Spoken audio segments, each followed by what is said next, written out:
Welcome to Movie Film, I'm Carl, and WandaVision Season 1 is officially done. So the first, cinematic Marvel show, WandaVision, is over. At least the first season of it. I'm not sure if we're going to get a second season, but we'll get into that. So I just watched the season finale just last night. I've let myself lie with it for a little while to contemplate everything that happened. And if you clicked on this review to find out whether you should watch WandaVision, if you're on the fence about it, the answer is yes. Go watch it, come back and check out the review. But if you have seen WandaVision, you might be in the same thought process of me in that WandaVision is fantastic. The storytelling within was fantastic. So many twists and turns, and it's certainly a unique part of the Marvel Cinematic Universe so far. Episode 1, 2, and 3, I think everybody had the same thought process. What the hell is this? Because it was so different from everything else. You know, the whole sitcom thing and the flashbacks to other shows or the homages to other shows, and clearly set in different decades at the same time. And you could tell there was something not quite right about the place. And then more and more you start trying to piece it together. As you're trying to figure out the story, the show's pushing in one direction to make you think one thing,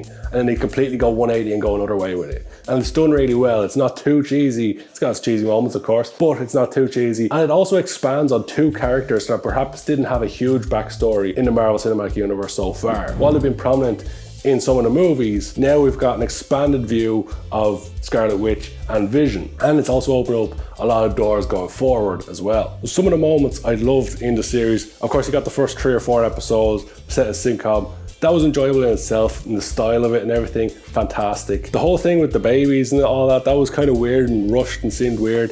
But then the Pietro stuff comes along. The first mention of Pietro even was shocking, especially because Scarlet Witch's accent came back, and that was weird. Could they even address it in the show? Where did your accent go? They both ask themselves. But then we get the guy from XMen turning up as Quicksilver, or so we think. And maybe I'm wrong, maybe I completely misunderstood this in the final episode, but it seems like Marvel/Disney fucked with all our minds, because apparently it wasn't Quicksilver from the X-Men, it was just the same actor playing the role, and it had been tricked by Catherine Hahn's character. If you haven't watched WandaVision, that's a major spoiler right there. He's like, what, Patrick Boner or Frank Boner?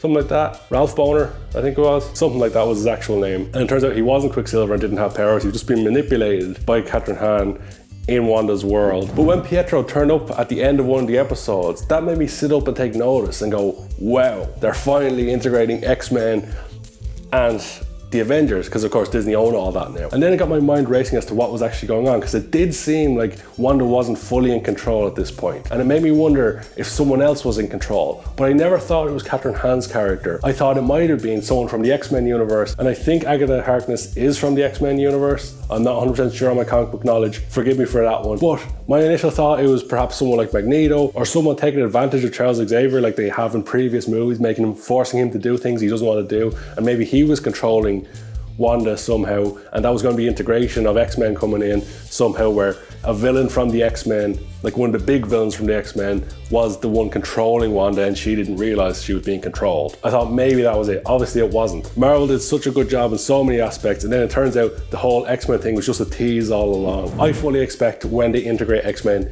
into the Avengers, I think I've said this previously on Worst Movie Ever about X-Men Days of Future Past, I fully expect when they do that, when they integrate X-Men in, it's going to be a whole new class of X-Men. Not a whole new class of X-Men, new actors, recast. Kind of has to be. And Quicksilver, fake Quicksilver, I think they even call him Pietro in the show, not being the actual Quicksilver from X-Men, kind of suggests that as well. But it was in one of the later episodes we find out that it's actually Agatha Harkness, who's a witch, who's been controlling Wanda the whole time. And she is trying to get Wanda's magic. Ultimately leads to a showdown in the finale between the two witches. Although I did find at the end of episode 8, the big shock at the end, the big reveal at the end, is when Agatha Harkness goes, "You are the Scarlet Witch." And we're all like, yeah, we know.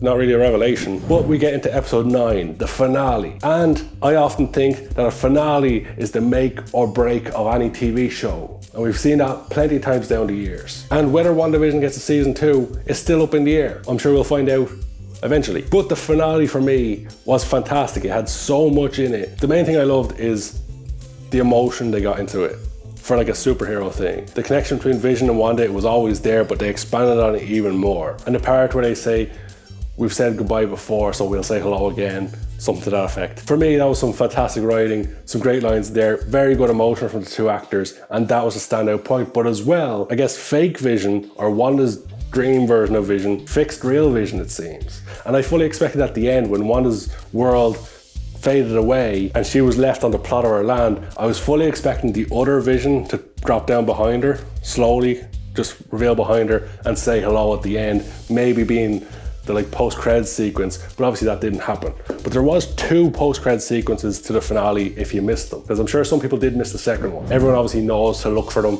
in Marvel films, but the second one was like well after. And it was really weird. Does seem to suggest there's a season 2. Whether there will be or not, I don't know, because they don't have the whole WandaVision thing anymore. They don't have the big world, but that's never stopped other shows before having a season 2 and not having their whole premise still. But Wanda's like sitting outside a house. She's just drinking coffee in like Alaska or somewhere like that, somewhere where she's on her own. And then the camera goes into the house and it's going around the corner. And again, I'm fully expecting it to be Vision, and it's Wanda. It's Scarlet Witch.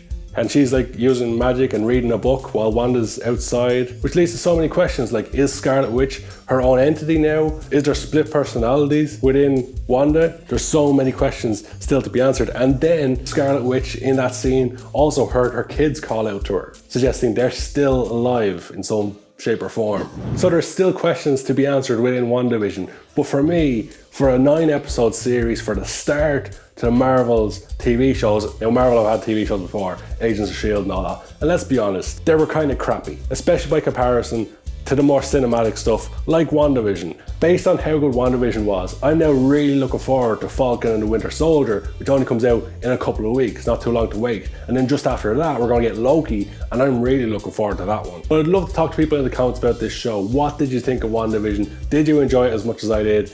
Are you looking forward to season 2? And do you think Falcon and the Winter Soldier is actually worth watching? So if you're new to movie film, please stick around and check out some of the other content on our channel. We've got a great video for you right over here. And of course, if you're new to the channel, hit the subscribe button for new content every Wednesday and Friday. With all that out of the way, thank you so much for watching.